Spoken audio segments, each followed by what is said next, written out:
What's up, guys? Another question here I got. I put in some wiring and I did these cool little blue lights. They go all the way around the dash, come around, so on and so forth.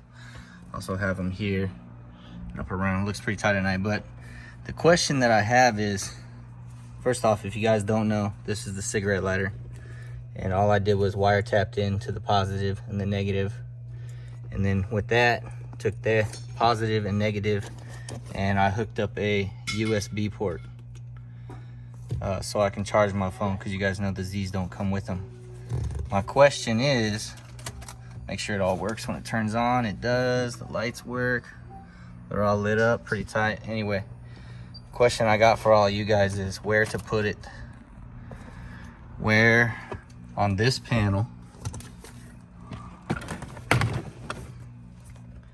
do I put this?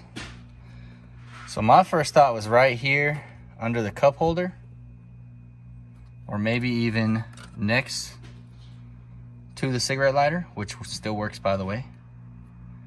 I don't think I'm gonna put it anywhere over here. I want to keep it in reach for myself, or even maybe next to the cup holder on this side.